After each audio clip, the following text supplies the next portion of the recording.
Hi, Jay. Hi, thanks so much for joining me. I really appreciate it. Yeah, it's been my pleasure. I went through the videos that you sent, and I was, if I'm honest, a little perplexed about how you got those collection of people together and what you're hoping to achieve from this documentary. Well, I think the reason I'm here is because I was worried about what I was seeing, particularly in my own community, but also nationally. But when I'd seen documentaries on extremist ideologies in the past, a lot of them tended to look in a way that only pointed the finger at one group or one ideology and didn't really look at the wider concepts and drivers behind this beyond maybe pointing at the internet. And I think this lets people off the hook a bit. You know, you watch something about people increasingly getting radicalized to like a specific cause, and you might become worried from an external standpoint, but you don't look internally, as you're unlikely to believe in that specific ideology yourself. And so it might even serve the purpose of reassuring you. The issue was that the process has been really slow, because for a pseudonymous random with a love and dove balaclava such as myself, it's a very securitized space. I think I've been making it for almost 3.5 years now, and the world has gone dramatically downhill since late 2022. I guess my hope now is that if I offer a broad overview of some of the concepts and debates behind this, people can dive in a bit further in their own time, self-question, and hopefully add a bit of resilience against the way political entrepreneurs and other bad faith actors might operate. The first organisations I spoke to within the space were the ISD and Exit Hate. And although Jacob really helped me get to grips with the concepts at the beginning, their parent organisations have at points deviated really quite a fair amount from both of our positions, and we'll probably get into that later. But for now, I reckon it's time to dive in.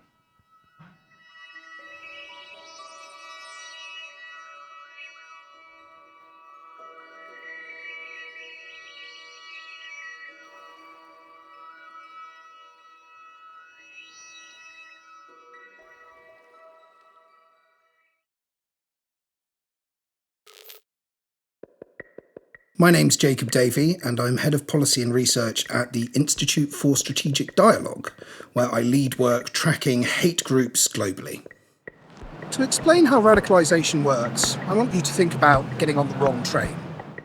Much like getting on the wrong train, the exact reasons behind why someone might begin to get radicalised vary, and so too does the destination. Each and every radicalisation journey is unique. There is not a one-size-fits-all model which explains why people are radicalised. People can become more vulnerable to extremism, defined as a supremacist worldview which promotes the superiority of one in-group over all others, due to a range of factors. This can include insecurity, breakdown in personal relationships, a sense of isolation from the world, or grievances at a perceived injustice. Radicalisation can happen over a very long period or very quickly. It can be influenced by gradual consumption of extremist ideas or as the result of a sudden change in our lives. I ended up getting involved in the extreme right wing because a mate showed me a post on his phone. Now this post just simply said, if you think British soldiers shouldn't be on the streets, share this post. The reason that really, caught my attention was because my uncle was a soldier. Now when he came home from war, he had a lot of mental health issues, and he started to go down a really dark path in life. And so when I seen these people and I thought they cared about soldiers, I jumped at the opportunity to join the forum. Most people might get off the train before it leaves the platform, but some stay on, and this is where the radicalisation journey truly begins. These vulnerabilities and grievances can be activated in a number of different ways. By family and friends, by formal networks of extremists who seek to exploit people, or through the myriad online communities which we all operate in. Pretty much as soon as I joined, people came to me and they were saying things like, John, the only reason your uncle is struggling so much is because we're sending so much more in foreign aid. And they would send me these articles and these stats to back up what they were saying. Being a younger teenager and very naive to the world, I sort of blindly believed them. Extremism offers simple solutions to complex issues. For those that stay, the thought that maybe hopping on the train and ending up in a different place might actually be a blessing rather than a curse. It can provide a sense of identity, of belonging and purpose. It also advances a sense of supremacy over others, of hostility and hatred, of a need to take drastic action. From there, I spent about a year involved in this online group, and then the online group actually ended up dissolving, and at that point we started to take our opinions into school. So there definitely was, room there for the safeguarding leads to intervene. Radicalisation can happen only in the mind, by cementing a set of harmful ideas, but it can also shape an individual's behaviour, encouraging them to proselytise and try and recruit others, to hate and harass, even to commit acts of violence. Now, when I started college, I kept my extreme right-wing opinions to myself, and that sort of continued for a number of months, up until the Manchester Arena attack happened. That was the big turning point for me. I started to go into college and actively try and recruit people. I was posting a lot of extreme right-wing propaganda, so this is when my friends and family started to find out what I was involved in, and it's also the time where I started to attend extreme right-wing demonstrations as well.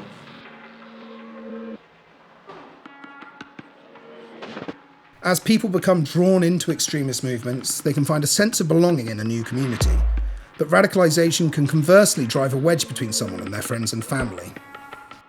Nevertheless, these individuals are moving further and further away from their original path, and the ease of getting back becomes harder as a greater amount of time has been lost, and they are further away from their initial support networks. At that moment in time, my family, wasn't really politically switched on. It was very easy for me to disregard their opinions. I did get detained by the police, thankfully. I was never arrested. It might seem that radicalisation is unstoppable, but this is not the case. It can be prevented, people's minds can change, and they can leave movements. Sometimes this is through a chance meeting with someone who challenges a worldview. Other times it's led by a deliberate intervention, and sometimes it's self-led. It wasn't long after, attending these demos that I actually came to leave the extreme right wing. Now, the way that happened was I made a series of racist and offensive comments in a particular class in college, and the teacher ended up reporting it to my college safeguarding lead, and she quite rightly made contact with Prevent. I spent the next sort of 5 to 6 weeks having these once-a-week meetings with my IP and doing a lot more research into everything else I believed in.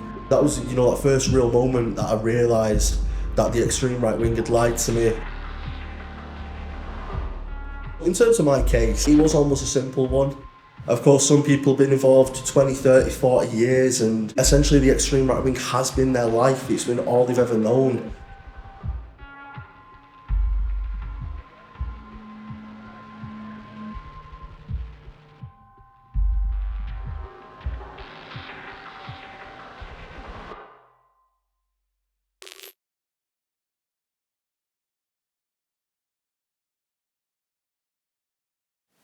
Okay, we're back.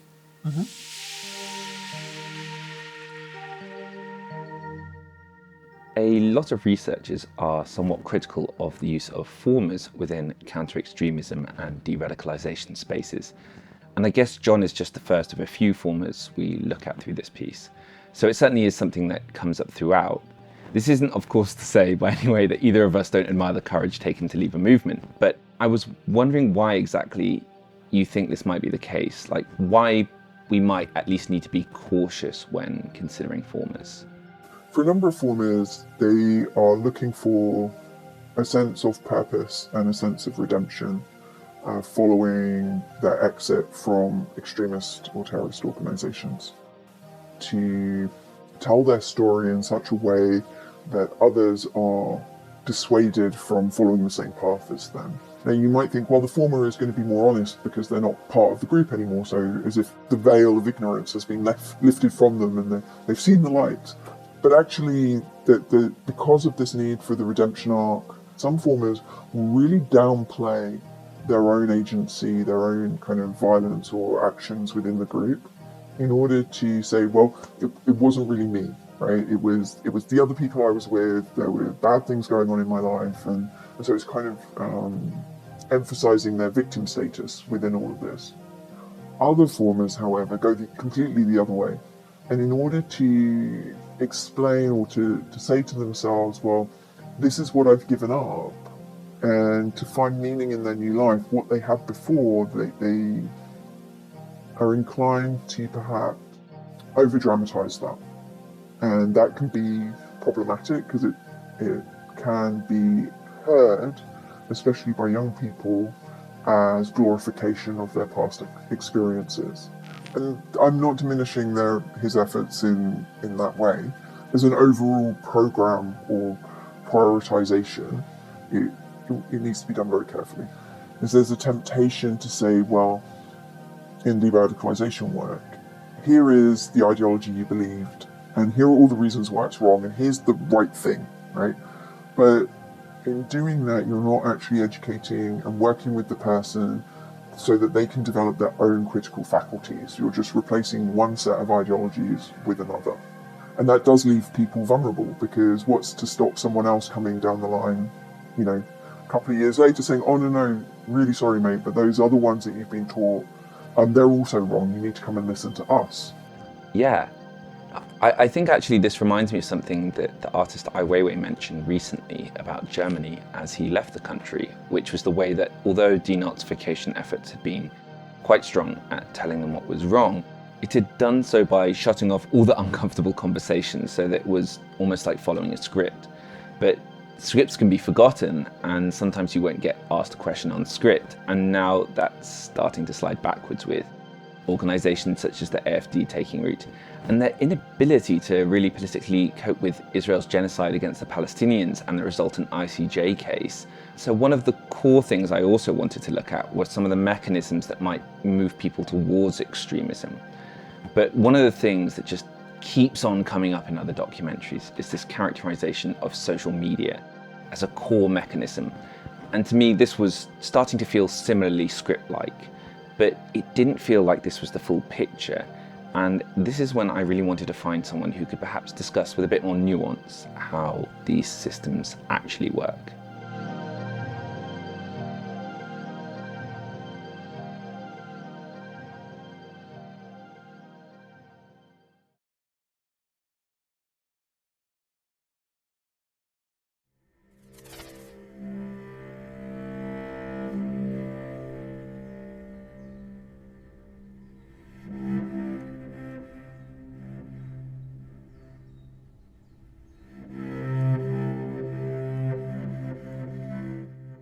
My name is Hossein Derakhshan. I am a media researcher and the co-author of Information Disorder Report, which introduces 3 categories of mis, dis, and malinformation.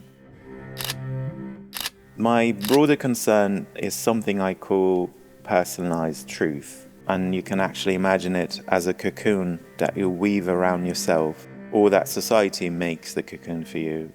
And that's how you experience the reality outside, and I think the truth, in a sense. Misinformation has been defined in different ways, but the way I look at it is inaccurate information or false information created or disseminated without bad intention.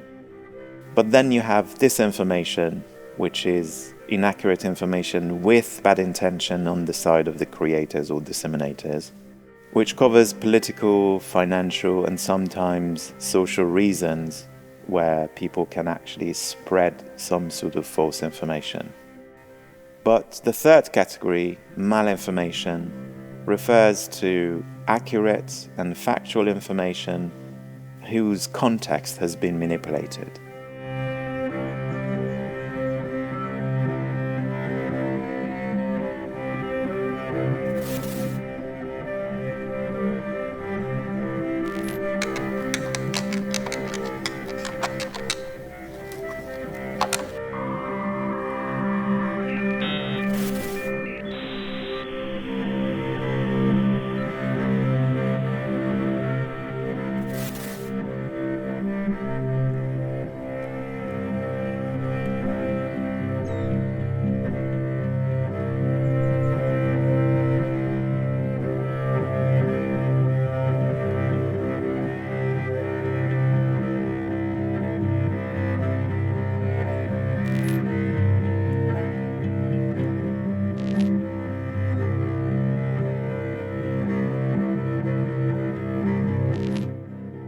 So the link between information disorder and personalized truth is that once people are exposed to any sort of disinformation or malinformation for a long period of time, it doesn't only involve their brain anymore, it starts involving their bodies, their movements around the city, their emotions, their everyday experiences basically. When disinformation and malinformation is coupled with these experiences, then it can create a personalized truth that is very different from another person's. For example, racism is always a personalized truth in that sense. It's something that you grow up with, and it's something that people cannot necessarily explain in a rational way. And you can't just change that with a news article or with a university course. And that's why information disorder has to be seen as a long-term societal process, not just a journalistic short-term thing that can be necessarily tackled with fact-checking. So while the media definitely plays a role here, it's only one of the many social processes that happens in a society. We hear a lot about how people panic about certain technologies when they emerge, but then gradually they realize that it's not because of one technology or a media form that social processes or social patterns develop. It's always the combination of many, many factors. So a good example is the idea of filter bubble that many people have panicked in the past few years. But then the empirical evidence showed that it's actually not true. People are in fact exposed to more diverse opinions and views on the internet compared to when there was only a couple of TV channels or radio channels and a few newspapers available to them. One of the societal shifts that I think is driving this idea and process of personalization of truth is reflected in how much encounter and interaction we have with strangers. I think we all agree that through many different emergent technologies and social practices such as, for example, food delivery or remote work, they all have contributed to this process of personalization of truth because they are preventing us from interacting with people that we don't know, and our perception of the society becomes more and more close to what we actually are used to, which means these experiences are becoming less and less diverse. I think it's dangerous because our perception used to be challenged by these everyday experiences with strangers. But if you don't see strangers anymore, then we can be influenced more easily.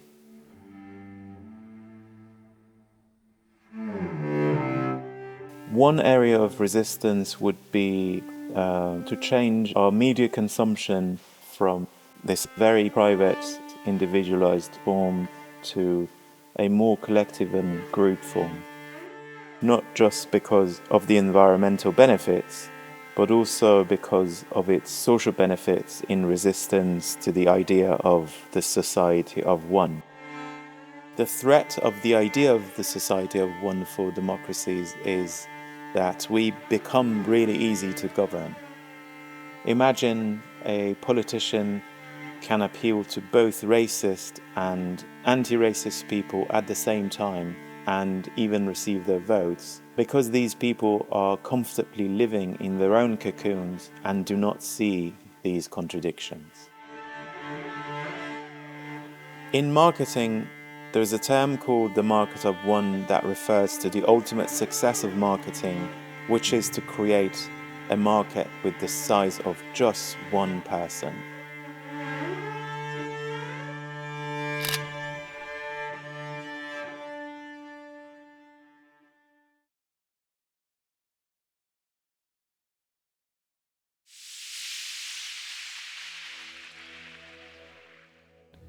When I spoke to Hossein, it made me really ponder the extent to which governments might actually be pushing the blame away from themselves, with the idea that if we sort of fix this external factor, that it will sort our woes.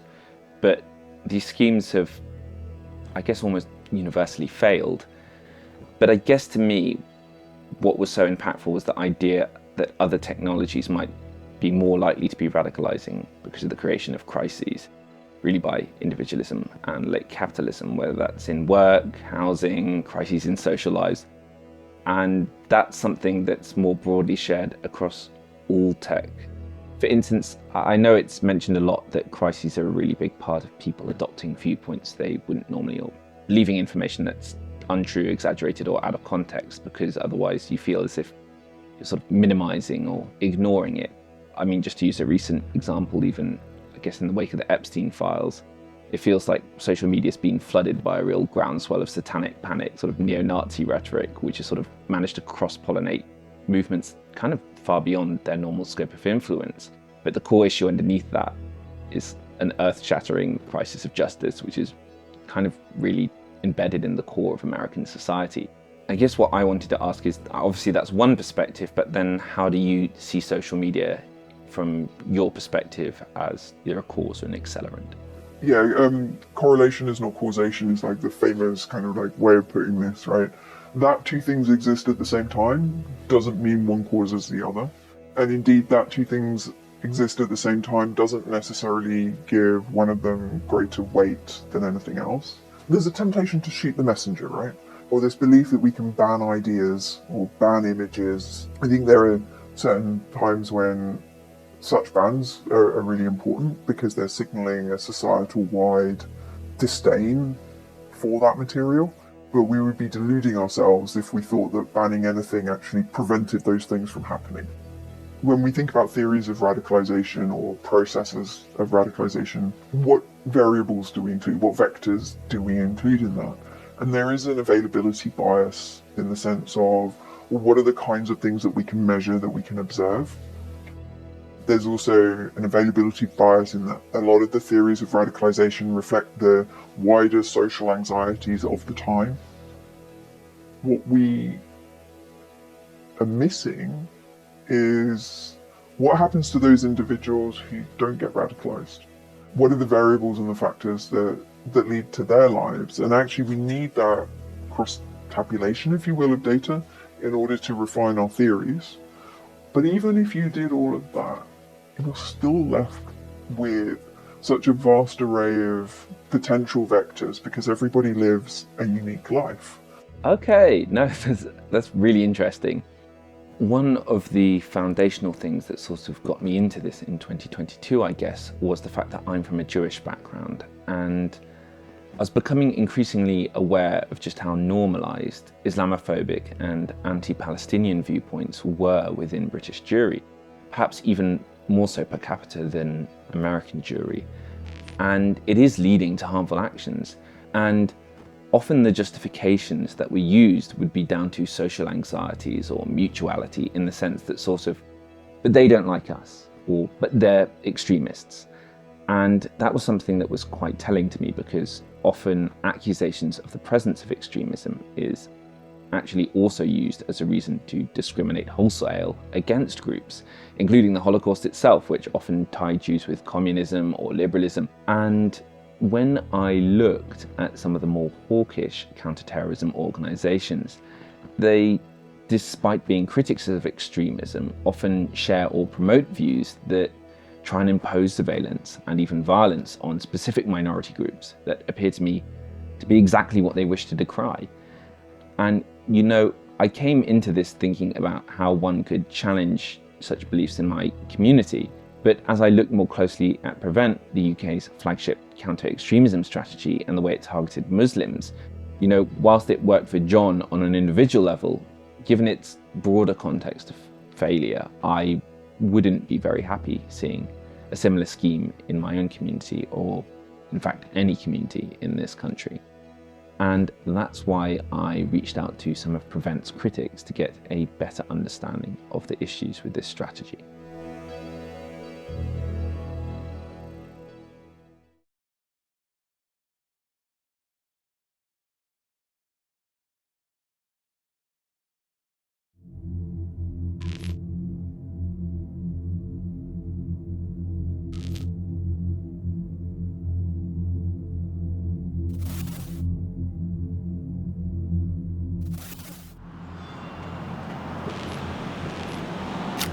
My name's Ilyas Nagdee. I'm the Racial Justice Leader at Amnesty International UK. The PREVENT strategy is the government's flagship counter-extremism strategy introduced in 2004. It's had various iterations, most recently in 2015 after the passing of the Counter-Terrorism and Security Act, wherein teachers, hospital workers, social workers and others now have to report people they feel could potentially go down the path of extremism.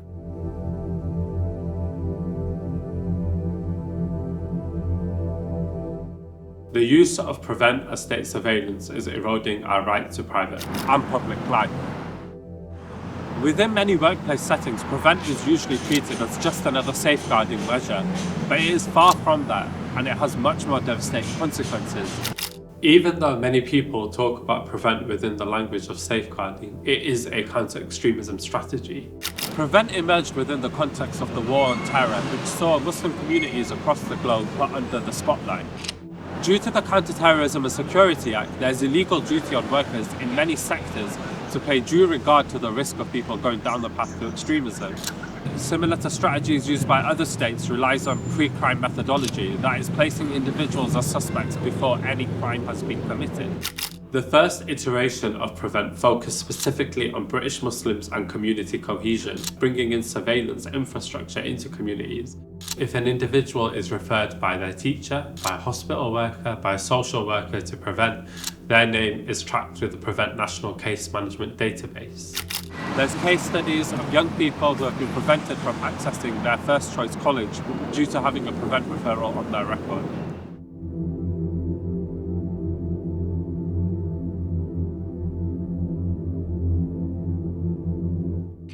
PREVENT is doing irreparable harm by violating the right to privacy and family life, introducing state securitization into those most trusted of relationships, quite often between a parent or guardian and a child. The indicators of radicalisation that are utilised for a PREVENT referral in the ERG22+ include things which are behaviours that are typical of an average teenager or any individual. The use of indicators such as relevant mental health issues is particularly troubling.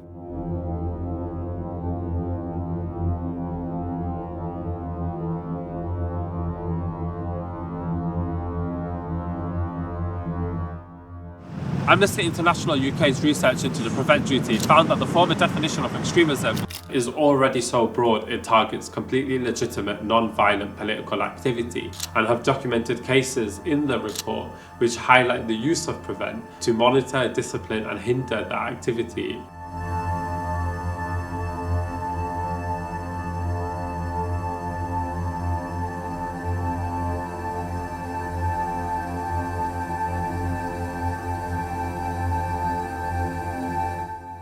Amnesty International UK concluded that PREVENT disproportionately impacts young people, Muslims and neurodiverse people.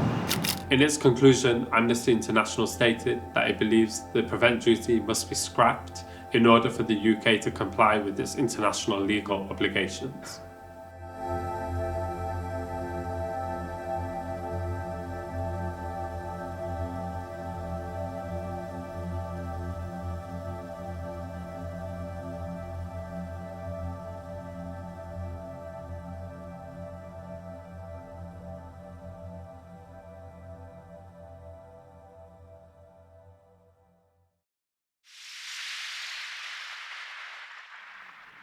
I guess one of the things that Amnesty International mentions quite a lot is this somewhat counterintuitive idea that the association between holding racist or extreme beliefs with carrying out those acts of extremist violence is actually not as clear set as people make it out to be. And one of the key early advocates of the idea that radical beliefs were linked directly to carrying out terror attacks, Mark Sageman, has sort of slowly come out gradually disavowing his own ideas more vigorously. But I guess the question is, what actually then is the history of PREVENT? Like, why does it look this way and how did we get here? Because I guess to the outsider, it does seem like they would be linked. The history of PREVENT is tied up with counterinsurgencies that predate 9/11. PREVENT and theories of radicalisation start from this idea that somehow we need to intervene before the bomb goes off, and that has a kind of seductive appeal to it. But what it does is it focuses very much on individuals joining groups. It focuses very much on individual pathways towards violent extremism and terrorism. And it focuses on the idea that individuals make bad choices and that we just need to mitigate for those bad choices or prevent them from taking those bad choices in the first place. So everything else had been positioned as, oh, these are foreigners, outsiders, doing bad things to us, right? And to some extent, even 9/11 was framed that way. But once it became clear that individuals who were nominally and perceived as being within society were themselves carrying out attacks against that society, Prevent was a reaction to that. It was initially set up as a way of trying to say, well, the reason this has happened was because individuals from a particular community weren't really part of the UK. They were seen as somehow separate or apart from the UK, and therefore it was a problem of integration, right? The problem is that explanation, well, it doesn't match the evidence. The people who carried out those attacks weren't not integrated. They didn't belong to communities that didn't hold British values. They weren't communities that were somehow distant from that. They were very much part of our society. So we can't blame the foreign other for this. It's very much a British society problem. It's a problem for all of us that radicalisation and 7/7 happens.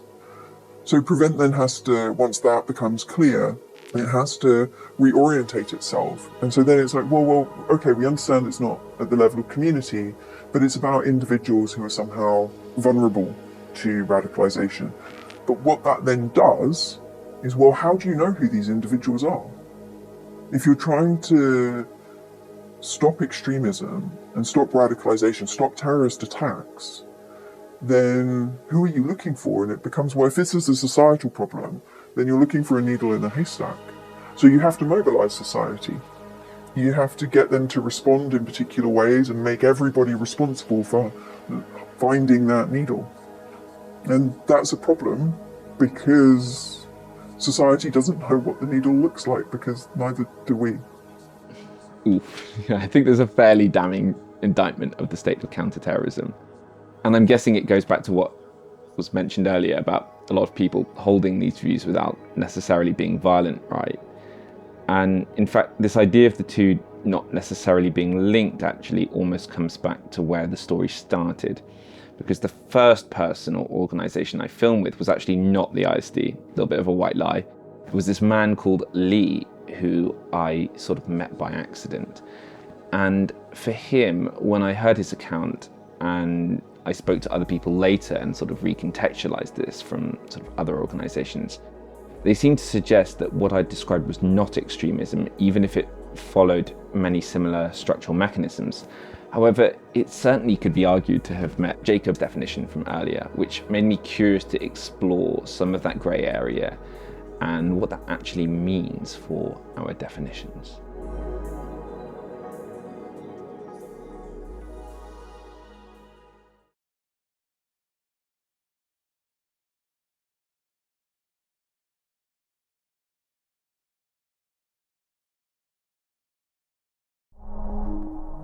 Imagine having really bad eyesight and being offered a pair of glasses by someone who promises these glasses finally will let you see the world as it truly is.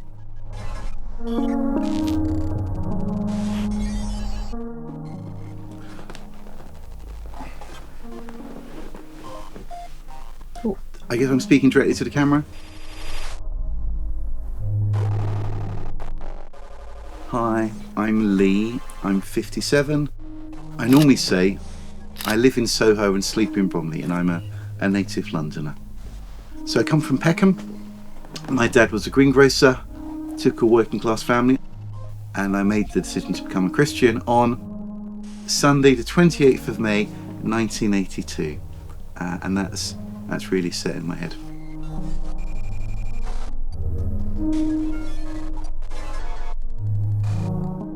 I guess it's fair to say at 16 I was emotionally more like a 14-year-old, because like no one from my school ever went to university. Okay, it was not an academic school, and I think what the church gave me was embarrassing to say this actually.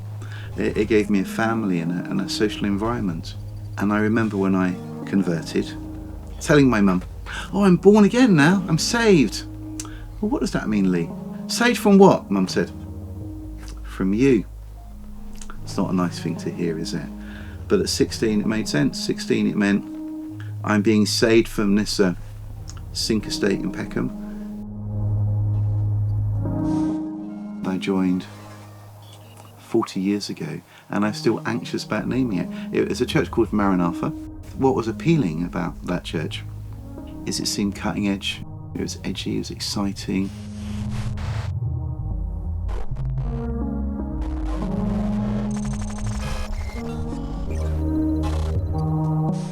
This is maybe a clue.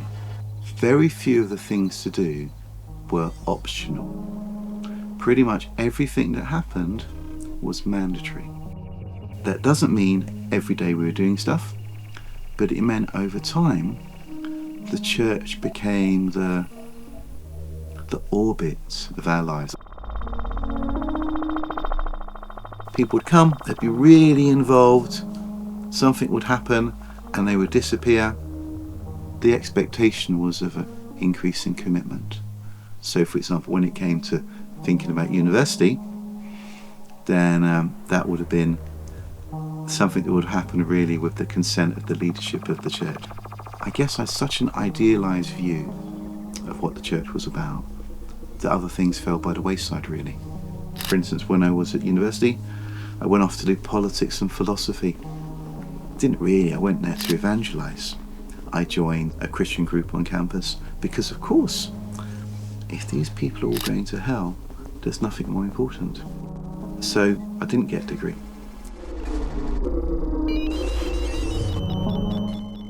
I remember reading a study and they looked at high demand religious. I remember that the groups which are growing are ones with the highest commitment expectations. I don't really remember having any conversations with anyone questioning what we were doing. Any questions would be about the effectiveness of the methods. It wouldn't be about why. One would only question it to make it more religious. One wouldn't say, is that about right?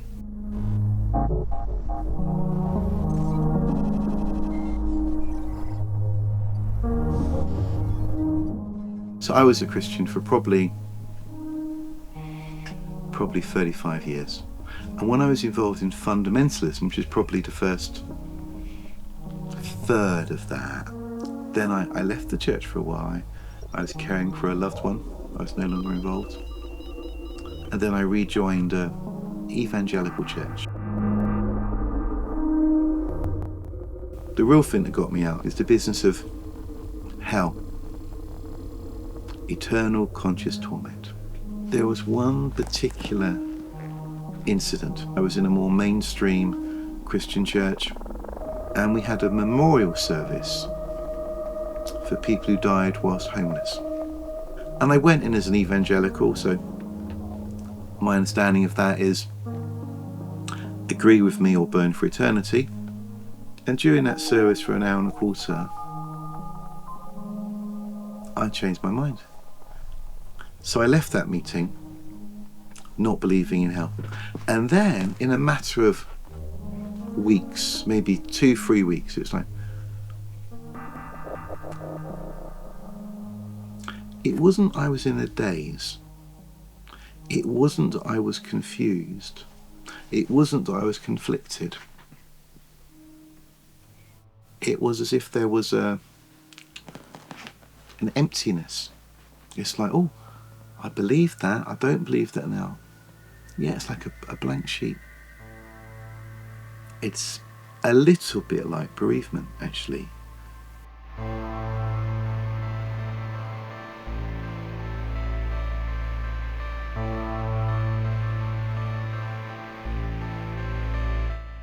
In fact, what caused me to say I'm no longer a believer, I had to fill in an application to join this church committee. And it was, yeah, it would have been nice. I would have been someone. And as I filled in the form, I had to speak about my spiritual journey. And every paragraph began something like, I became X, and then it's I no longer believe X. And I ended up saying I don't believe any of it. And the vicar said, doesn't matter. There are a number of people here who don't believe any of it either. I thought that was crazy. How one could be invested in something you don't believe in. And I think probably by accident, investment is a key word. I put all my eggs in one basket. I thought if I'm a really good Christian, if I'm really busy, everything will get sorted out. So if I didn't become a Christian at 16, then I would probably have come to terms with being gay. So I've missed out on the possibility of relationships. I think I've missed out vocationally through not applying myself. My vision for the future was so modified and constrained by my religious worldview. And I've heard people say that the emotional age one is at which one becomes a member of a fundamentalist group is often the age at which you stay, that developmental stage. And I think that's true, it does. It reigns in people's expression. I reckon at 16 I could have joined the Socialist Worker Party or the Moonies or the National Front, almost. It's any group that kind of had a worldview and a community.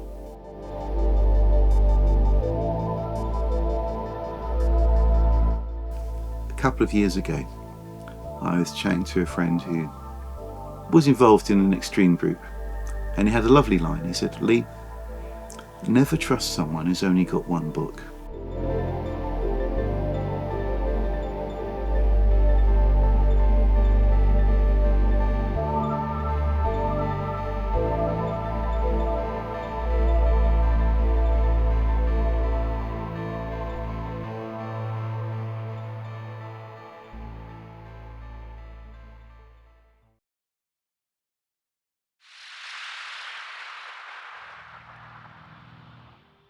You know, when I looked at his account in relation to some of the other ones I saw online, it began to seem perhaps a bit more akin to addiction. In his particular case, this was something that was sort of very internal, and the harms were felt that way too.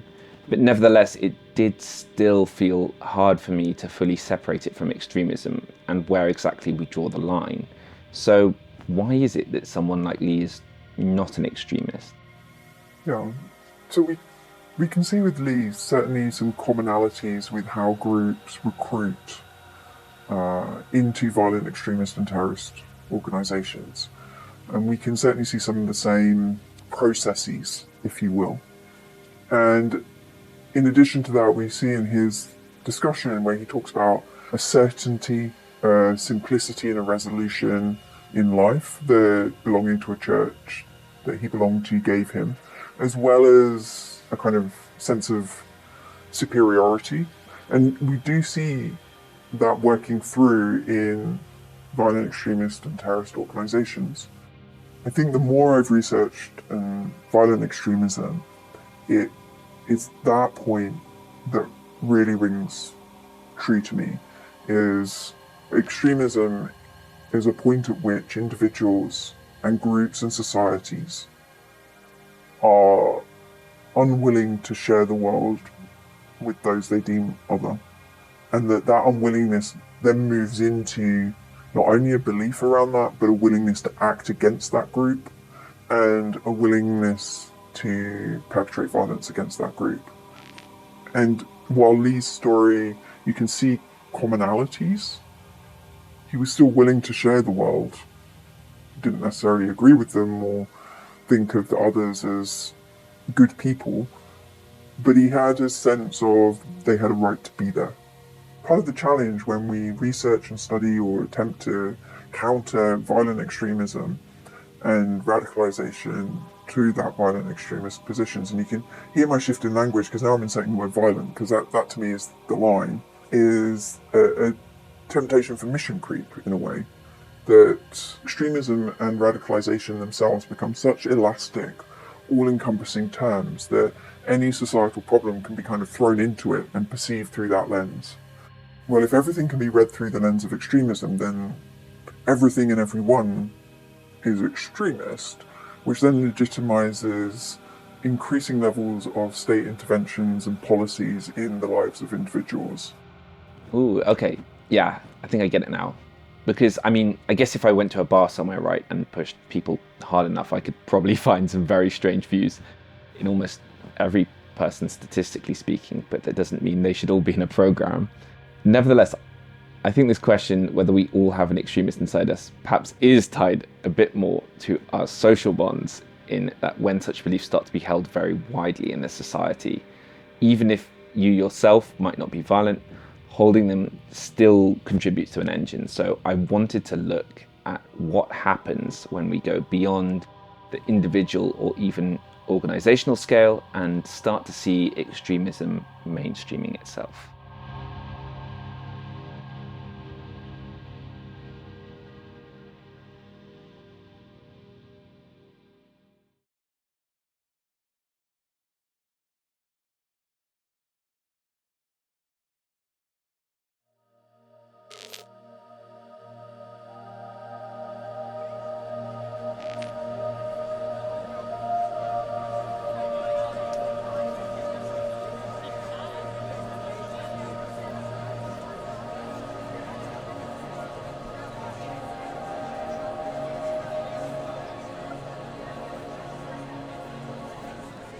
When we are talking about normalization, we should think on two different processes. The first one is the normalization or mainstreaming of the radicals. The other is the radicalization of the mainstream. That's to say, the mainstream can get closer and closer to a value system, to a belief system. Radicalization is a process. The extreme is already radicalized. This is their position. Hi, my name is Shachaf. I'm a photographer based in Louisville, Kentucky, in the United States. I grew up in Israel, Palestine, and been there most of my life. I grew up in a left-wing family. Saying so, I still grew up in middle of Tel Aviv. Regardless to the liberal view of it, it's still a Zionist educational system, believing in this kind of separation between Jews and Palestinians. Still, the systems around you and the institution shape you and work you towards a military service. No hate group is creating racism or misogyny or anti-Semitism or Islamophobia. We have these views shared and spread in society, but they are in a latent situation.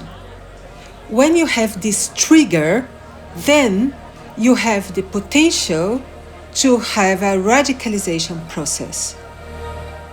I think the most classical example of problematization of an identity factor is probably misogyny. They are saying they are targeting women that do not fulfill some code female role. This is something that you have to condemn. But then I ask, how often have you seen comments on bodies of women outside such incel groups? The pattern is the same. We identify these moments of radicalization of the mainstream mostly through events. And then when we have a media storm, who or what was made accountable for this event? When they assume these problem definitions, they are bringing to the mainstream. And this is the point. Liberal media are not necessarily saying that transgender people are a problem and so forth. They might discuss it if they are a problem. They might bring pros and contras as both positions were legitimate. But the point is not to be against or support such positions. The point here is to talk about these positions. So one key strategy of mainstreaming the extremism is defining the agenda. We talk about no matter if we are against or if we support these views. Because in this moment, you start to discuss human dignity, which is something that is a very basic value. So I think one of the main examples to see this process in Israel since the 90s is during the Oslo Accords, there was a very strong right-wing movement led by the rabbinical institutions and religious leaders and the right-wing secular parties such as Likud that led to the assassination of Yitzhak Rabin, the prime minister at the time. The people who led this campaign, from the young, unlawful so-called youth in the settlements, their views became more and more popular. So every time there is a violent uprising or a violent moment, every time politicians use it to sharpen their tongues and point out, oh, look at all these people around us, and specifically Palestinians, they just want to kill us, they just want to make us go away. And with the uprising of the Second Intifada, the whole Israeli politics shifted more and more to the right. This is not to say that the mainstream Israelis and how they support Israeli military attacks on Palestinians is just limited to the right. It's pretty much a lot of people. And we reach now a war in Gaza where you can see the most extreme outcome of it. They don't understand why is the world calling it a genocide in Gaza. We have to consider that we have a front stage and a back stage. The front stage is the one that's in charge of normalization. The back stage is the one that is in charge of keeping the worldview. For the front stage, how far can I go in relation to the mainstream? The backstage does not need to look at the mainstream. And the backstage are those 20% that will always vote for the far right. They are those who are providing the narratives in the backstage. And the front stage is the one that is transporting these narratives to the mainstream. Both Israel and the US have a nationalistic ethos that is, as I said, a supremacist ethos. So the colonial history is the mainstream narrative. That's the starting point of both educational systems. For me, coming from Israel, the similarity to the way the right wing operates and talked about Netanyahu specifically as a figure of a populist movement, it was very clear for me that Trump did his homework and used this radicalization in the right in Republican states to create a national campaign. So when Trump was elected, a lot of the right-wing movements and actors became not only part of his administration, but his network that becomes stronger and stronger.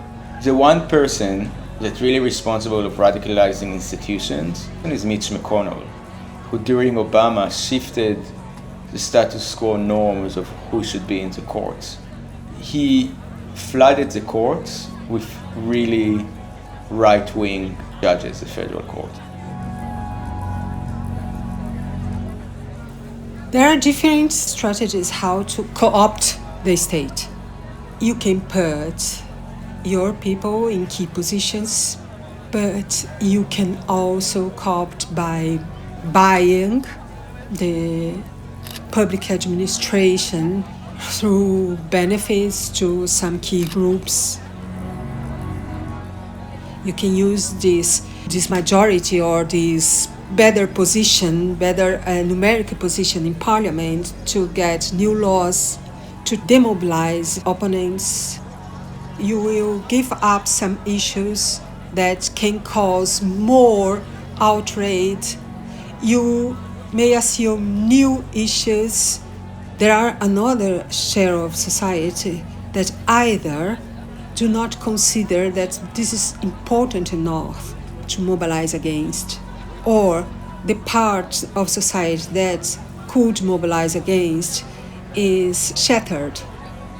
This virus has been practiced by those who are allowed to concentrate the power of violence, that is the state. This is also mainstreaming. Now you have an institution. This institution is, for instance, the ICE.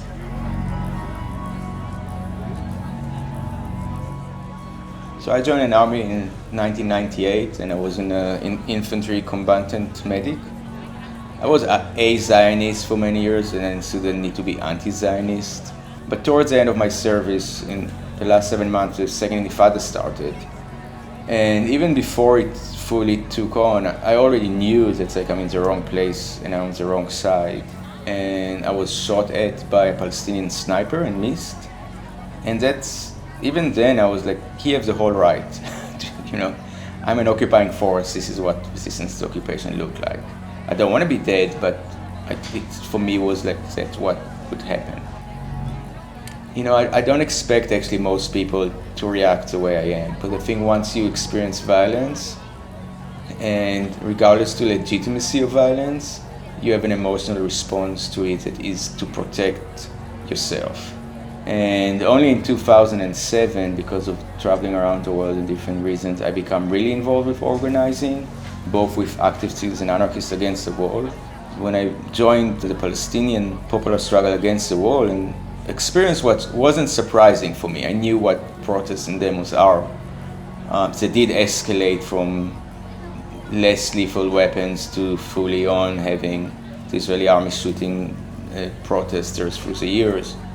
But that standing with Palestinians in their fields and in the villages during demos or army raids really changed my perspective.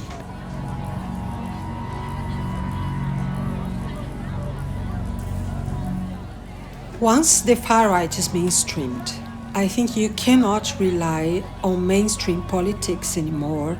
You have to rely on society, on civil society. The civil society must bring not only support, but really anchor the other actors to their agenda.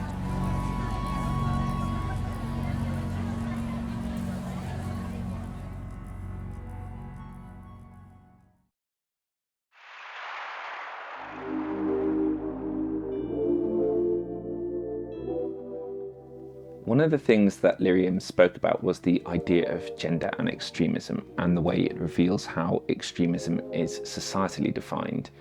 And when I look at identifying extremism in society as a whole, I think it's quite hard to, because of the way, as she says, that certain forms of violence are very normalized. It could be something like gender, class, something else. I think that blindness she describes kind of echoes the account of Shachaf and how he describes Zionism, because it's basically an underpinning. Another example is I'm doing some work with people from Romani communities, and I think they're the minority group in the UK which has the worst public perception according to polling, with a majority of the country having a negative view of them. The discrimination isn't abstract too. They are excluded from many very basic facilities we take for granted. There are regular attempts to get Romani people evicted, often violently, from their own land. Yet we don't tackle this as an extremism issue precisely because it's been so normalised that it's just something that inhabits the centre ground of society. They're just seen as a problem to be dealt with. But then I guess we have spoken about how in the UK context you obviously couldn't and shouldn't securitise everyone in society to fix this, and programmes such as Prevent have, despite repeated refinements, not stemmed the tide. And we are going towards that precipice, which has a different subset of consequences and responses that Liriam and Shachaf allude to. So I guess the question is, what should we do to get a handle on these issues? There's part of me that wants to be a bit flippant and say, well, if I had that answer, I wouldn't just be an academic right now, I would be a very wealthy person on a lecture circuit somewhere. To me, the more interesting question is, why is one thing labelled extremism and another thing not? And to me, I think that kind of gets us to this wider question of societal responsibility around extremism as a whole. To my mind, we need to consider a couple of questions in relation to this. The first one is to really think through, is the state, the person, the entity, that is responsible for dealing with societal or individual level extremism, and whether or not they're best placed to do that activity, especially when the state has with it all of this coercive power. As Ilyas was saying, we need in fact to think through how can civil society actually do that work and take on its own responsibility for that, for civil society to stand up and to challenge extremist views that are not criminal, that are not necessarily linking to violence, but actually that's a responsibility for society, not for the state. Now, perhaps that makes me kind of Pollyanna-ish in kind of imagining that civil society will stand up, because we know that it sometimes can't, that it too is operating under constrained conditions, or that actually civil society as a whole is in favour of the extremist positions. But I would nevertheless say that on balance, I would rather empower society than empower the state. Yeah, no, I think I definitely agree on that. I think this slightly ties back into what I touched upon earlier regarding how maybe I felt that there were some similarities with addiction. Some of the other researchers I've spoken to who could not partake in this film seem to have quite varied opinions on this, but I do think there's perhaps something in the way that we increasingly treat addiction as something that we handle as a sort of societal kind of aspect instead of a security one. And I think there are case studies of this model that you mentioned, such as in Molenbeek, where a transition to policies to reduce unemployment, social isolation and poverty were far more effective than the very securitized approach that was taken before. Now, obviously these soft, broad approaches excluded people who had actually committed serious offences, but I guess critics would say there's a question of at what point do issues get so bad that the soft and broad approach perhaps becomes redundant. Yeah, I mean, most of my work has been looking at extremism within minoritized communities. And it's quite a different phenomena when you're then looking at extremism held by the majority, and the point at which, well, are you complicit in this, right? What is your obligation to your neighbour? What is your obligation to those who are demonised by wider society as a whole? And at what point do you disengage from the mainstream? And I suppose this is always about, well, were you a collaborator or not, or did you stand up? I feel there's maybe a fatalism amongst perhaps certain cohorts in this country where they feel we sort of need to let this happen, let them understand how wrong they are. And I wanted to see what that might look like, because this always struck me as a very ugly kind of defeatist and poor strategy. I think to go back to the addiction model, we recognise that many people never come back from addiction. It is really irresponsible to potentially leave people to that. And that's why I guess the last topic I really wanted to look at was what actually happens when a society goes so far down the rabbit hole that it really does need to make serious amends. And that's when I reached out to Cate.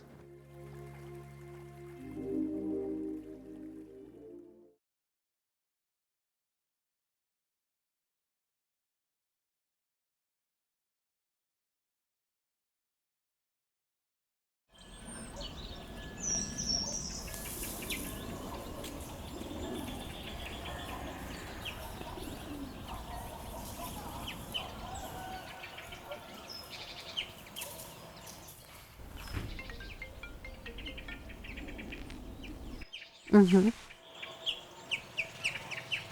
Hi, it's Jay. I think we need some help with reconciliation. First, reconciliation is not a linear process. And it tends to be part of the big umbrella of what we call transitional justice. We're talking about seeking justice. Possibly there are some sort of reparations involved that tends to be top-down, but it can also be much more localized. I've been working more closely in the past few years with the South Sudan displacement, which is generated by the South Sudanese civil war of 2013-2020. And I'm really interested in this sort of idea of displacement being related to processes of state formation.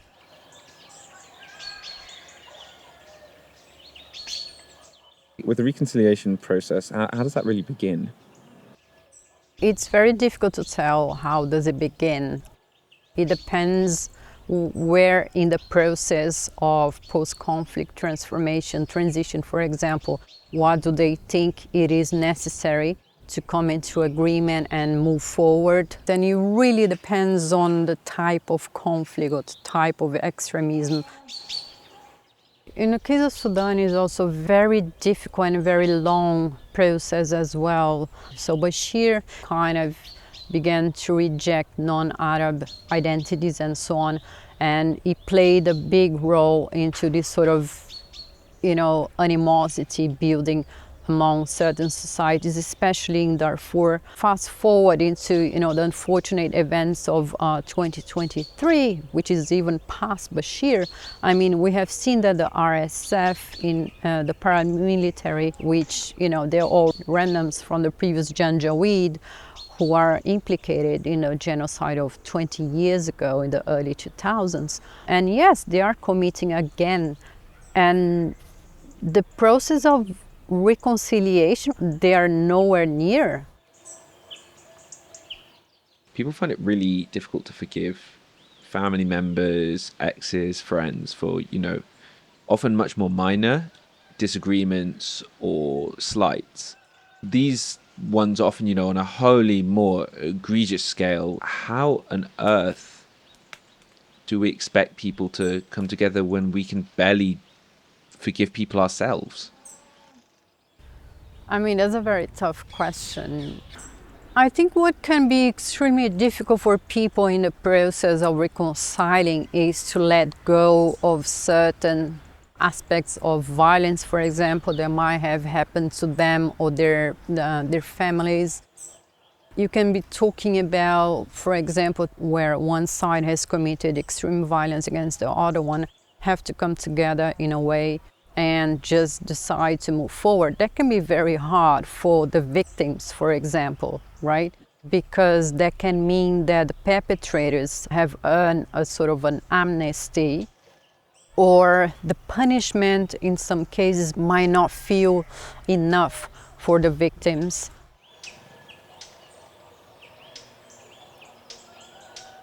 One of the things I was looking into is sort of at what point does reconciliation actually just become a process of normalizing an unjust system?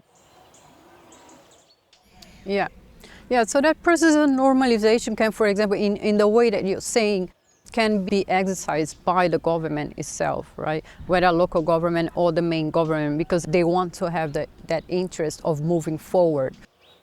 South Africa has gone through a very long process of truth and reconciliation, but it did not resolve a lot of the internal problems that society still has to deal with, right? There is like a continuity of both normalization, as you said, the top level, but internally, when you look into the micro cases in any given society, you find a lot of different groups having their own mechanism of coping with trauma, of coping with violence, as a way to move forward as well. I think we're close enough to put this down. Some reconciliation processes don't really seem to go forward at all. And is there ever a point where we give up? I don't think we give up on reconciliation. I think we always sort of, when things go wrong and they don't move forward, I think there are ways in which we try to learn from past mistakes, from whatever it isn't working. But there is never such thing of, this isn't working, let's stop what we're doing. I guess then the real question is, how do we set up people in a reconciliation process for success? Mm-hmm. Well, I think the short answer is reconciliation most likely has a best chance of succeeding when the people involved aren't being forced into it, or they're not being manipulated into agreeing to a deal that isn't going to benefit both parties. Too many reconciliation processes do fail precisely because you cannot control how people are going to react, how people are or not going to move forward, right? So that is very hard to kind of predict what the outcome is going to be. And for that very reason, I mean, we're just human beings, and human beings sometimes they just do not want to reconcile.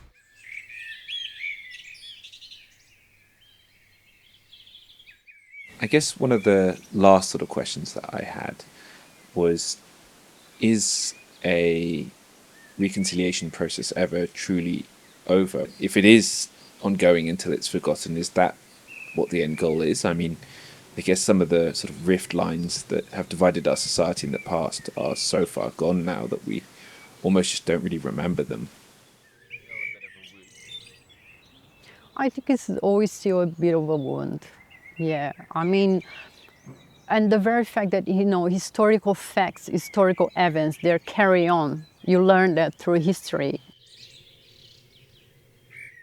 It's a tough kind of way of moving forward. Sometimes, I suppose, being objectified, right, as being in a sort of part of a particular group with a particular history and so on, and you can't quite move away from that and become yourself, like your own kind of person in a society, without being always addressed as, I'm from this group and this happened to me and so on.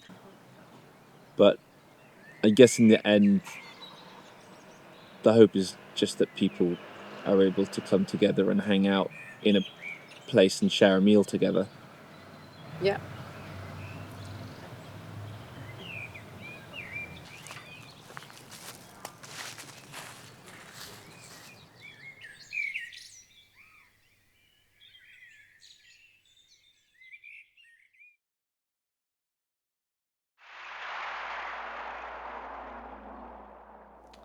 It's my worry that I don't think I see many truly successful societal-wide de-radicalization or reconciliation processes.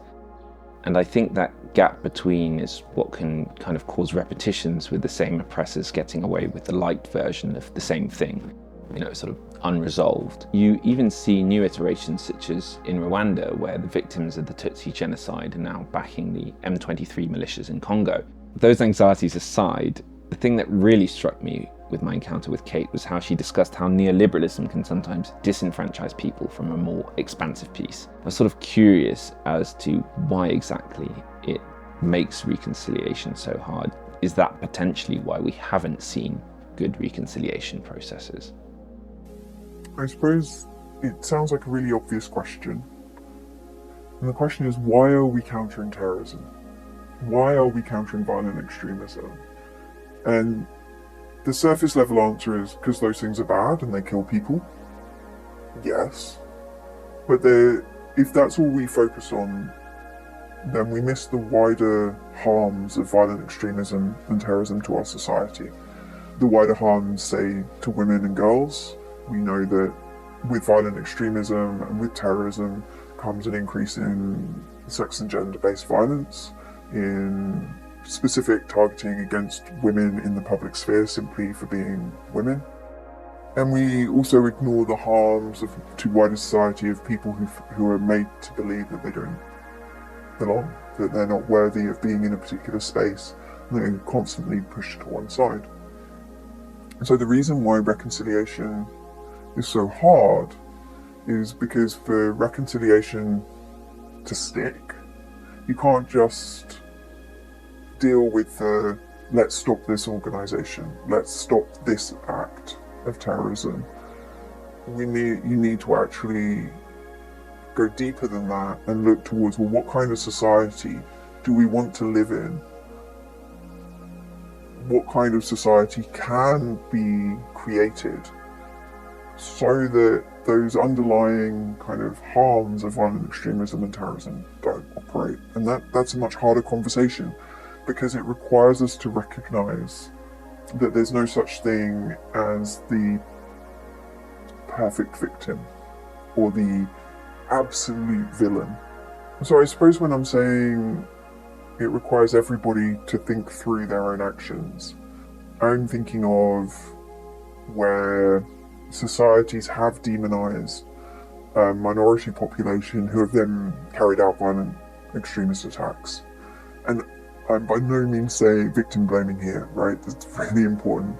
But what I am saying is that we can't paint one group as purely villainous and one group as purely innocent, and then expect either group to somehow just adopt that image of themselves. Instead, we have to recognise a complex form of agency where it is possible to be both perpetrator and victim, where we recognise that nobody operates in purely free conditions. No one makes choices without constraints, right? And reconciliation is difficult because it asks everybody to be vulnerable. It asks everybody to recognise their complex agency. And it asks everybody to rethink what society looks like. Because it can't just be going back to what it was before. Because what it was before enabled the extremism to occur. So it requires this kind of deep-rooted, fundamental transformation of a society.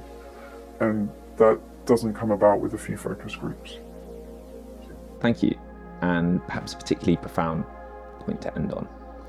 Your insight's been fantastic, and thanks for adding so much clarity. I've, learned a huge amount. Perhaps one of the flaws of this piece is that we don't focus that much on the victims of extremism, so I've gathered a few short testimonies at different scales as a small reminder of these effects.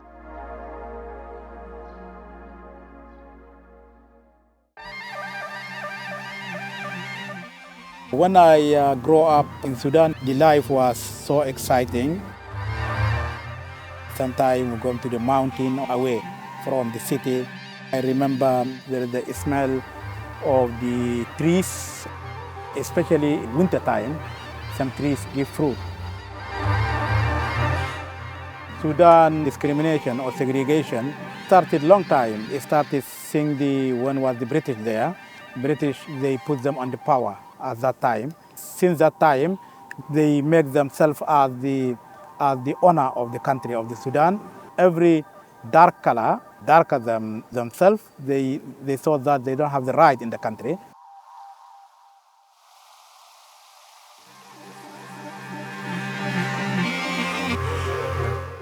The thing got worse after al-Bashir government when come to power. The genocide in Darfur is starting in 2002 when the Arab group tried to mobilize the Janjaweed to eliminate all the African tribes from Darfur, to take the land, to kill the boys, and to rape the girls. We lost my auntie and uncle. I remember when we flee in the Chad, in one of the refugee camps in 2003. Since that time, the genocide never stopped.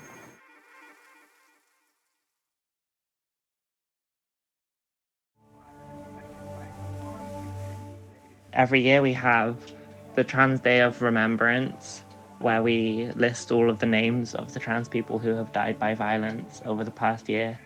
And this November just gone was the last one, and the list was 427 names.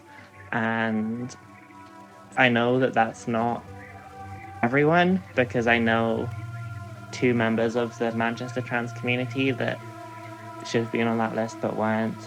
We all live very close to death.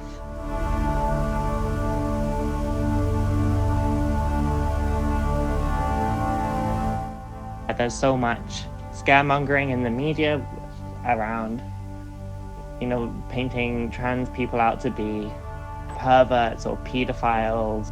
We've seen articles in The Guardian last year, in my opinion, directly led to Wes Streetings new puberty blocker ban, even though we know that they are safe, they've been used for decades, we know that they save lives, and we know that suicide rates for untreated trans children are very high.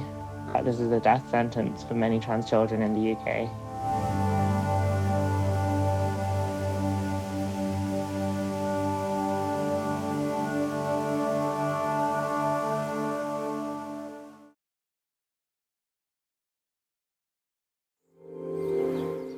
It all escalated really fast once it started to get going. My brother offered me to live with him. He's disabled. There is a bunch of neighbours that have been there for a long time that are all white and they're all very close, and they spend their days monitoring the neighbourhood.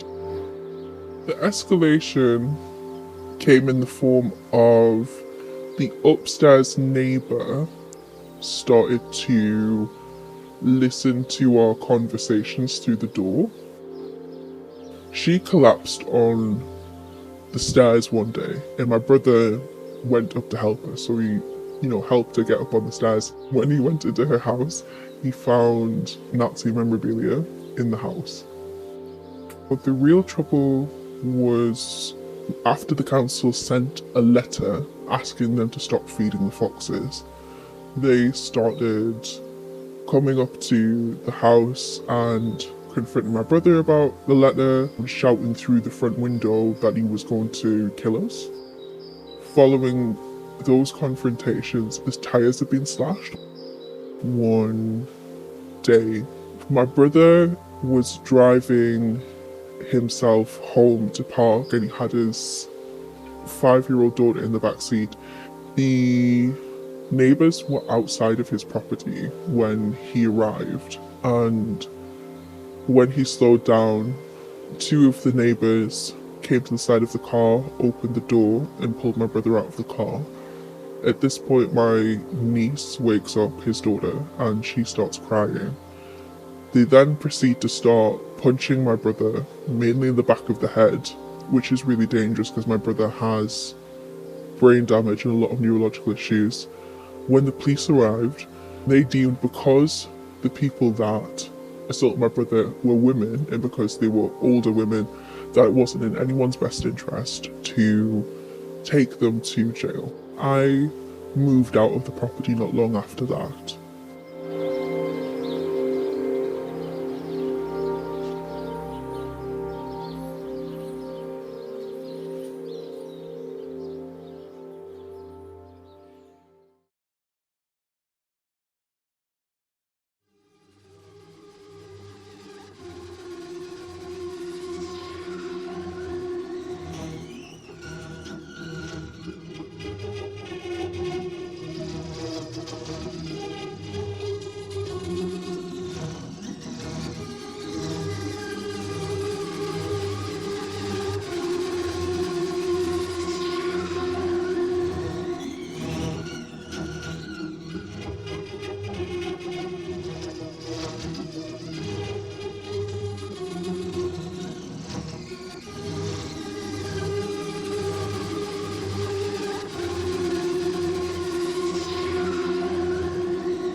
I want to extend 2 further invitations to those of you who are watching in the UK.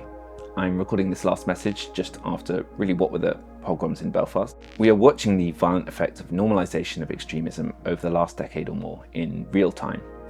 For the UK Jewish community, we need to, with really no delay, set up alternative institutions to replace the old. We have a board of deputies arguing the death toll in Gaza with medical experts so far beyond their purpose as to be laughable. We need backers who can help form an alternative, because ultimately I do not think we'll claw back our community if we never offer an assist, only scold.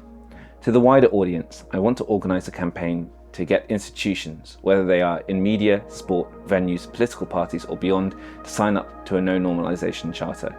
Simply put, it's a pledge that by signing means that basic human dignity will not be up for debate. When we look back to the campaigns against the far right in the 80s and 90s, walkouts and boycotts were just one part of an ecosystem of concerted effort. This is not an attempt at a new war waged on minutiae, but to be steadfast to a broad core, and there should always be the opportunity to go back on previous rhetoric. Play the rhetoric, not the person. We need to bring as many people in as we can. From my 3.5 years or so of research into this piece, my one overriding conclusion is that the notion of fixing extremism isn't one that can be resolved by improving systems to the point that it is managed out of existence. We simply have to show up and be committed every time.